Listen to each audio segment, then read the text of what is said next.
Página 1. Gente de la Edad Media, por Robert Fossier. 0.0. Prólogo.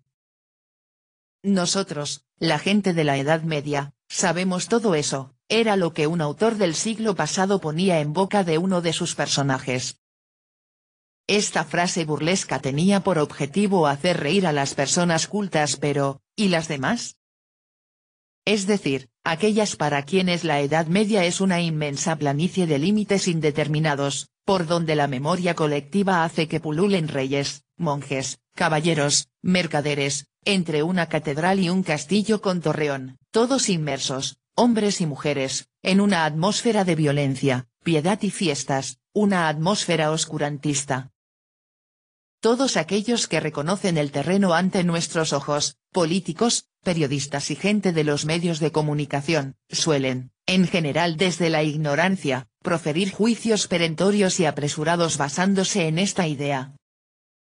Dejémosles a ellos, como en el repertorio del Châtelet, el uso del término oscurantista y hablemos de medieval o de la época medieval, que es lo mismo pero sin connotaciones despreciativas. Hace varias décadas Lucien Febvre, y tras el Fernand Braudel, aunque con menos agresividad, se burlaban enormemente de quienes pretendían abordar y describir a estos hombres y mujeres, cambiantes y múltiples, a lo largo de un milenio.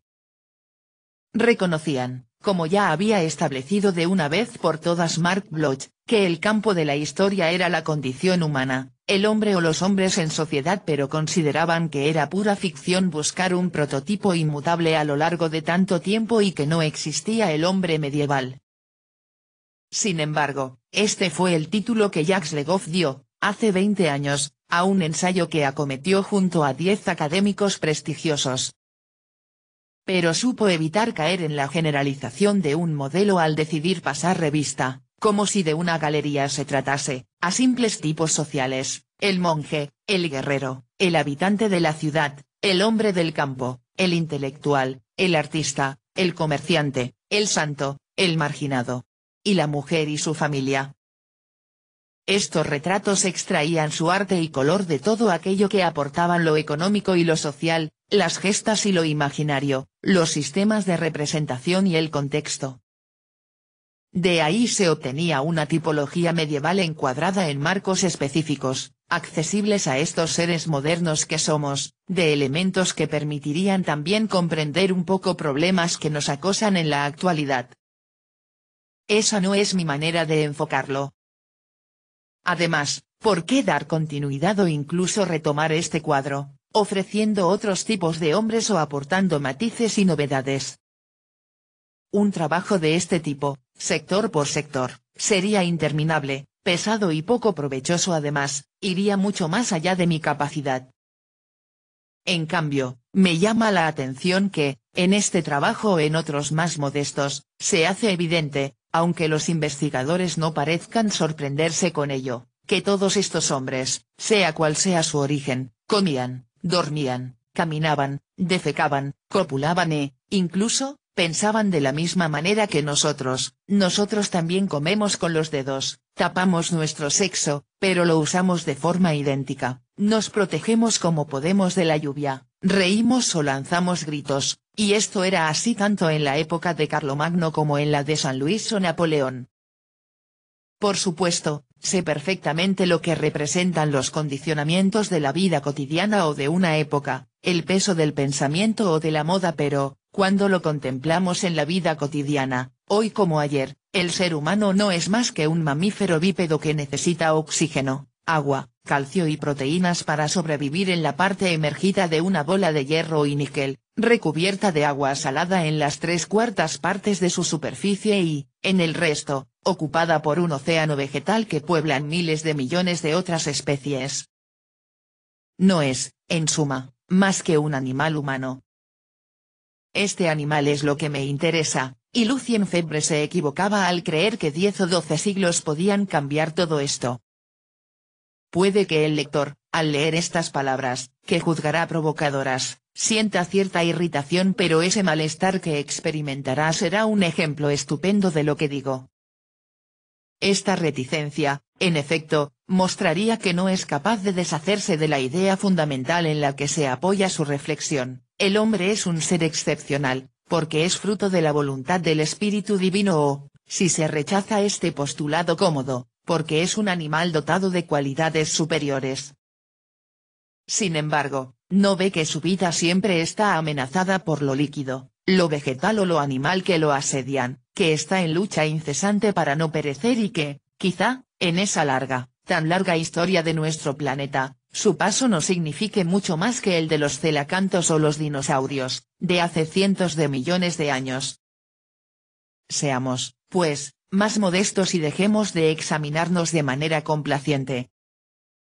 Con este intento de hacer vacilar certezas solo espero conseguir que el posible lector se interrogue sobre las mismas, a riesgo, por supuesto, de volver a asumirlas si demuestran ser mejores.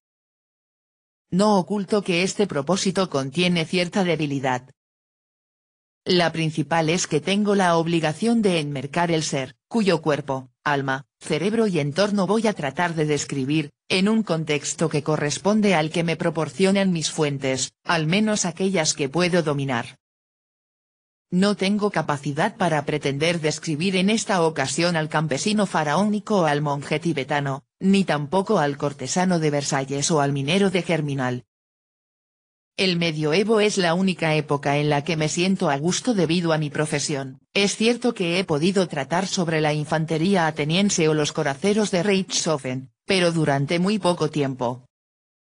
Pero la Edad Media tiene sus especificidades, como cualquier otra etapa de la aventura humana, no podría ocultarlas y aplacar así la irritación póstuma de Lucien Febvre.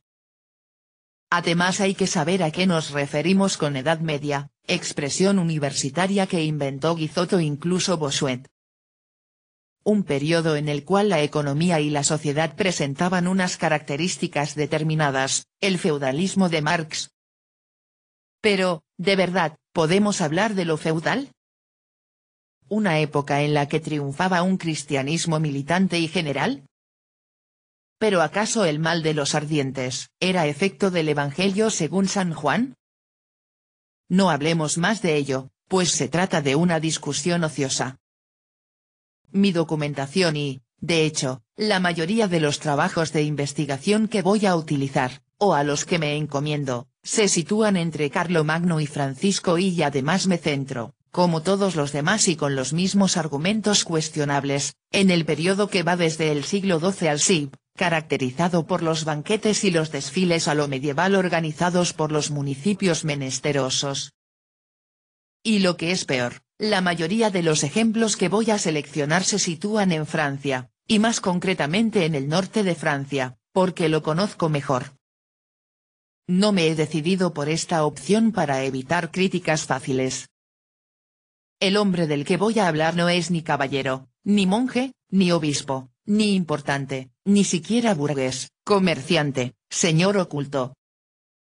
Es un ser humano a quien le preocupan la lluvia, los lobos, el vino, el dinero, el feto o incluso el fuego, el hacha, los vecinos, el juramento, la salvación, todo aquello de lo cual solo se nos habla ocasionalmente o por omisión, a través del prisma deformante de las instituciones políticas, las jerarquías sociales, las normas jurídicas o los preceptos de la fe. Por lo tanto, no encontraremos aquí ni una argumentación económica, ni una descripción de técnicas, ni luchas de clases solo a ese pobre hombre de todos los días. Una última cuestión, he tomado prestado casi todo de los demás, aunque no los cite.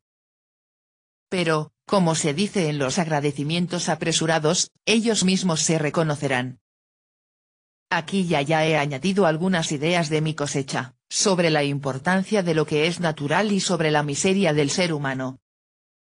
Asumo la responsabilidad de ello, así como de todo lo que he resumido y simplificado, o los matices cronológicos o geográficos que no haya tenido en cuenta, que sin duda pondrán los pelos de punta a los especialistas. Pero este es el precio que hay que pagar por cualquier pillaje. ¿He establecido bien cuál es mi objetivo? Solo me queda conseguirlo.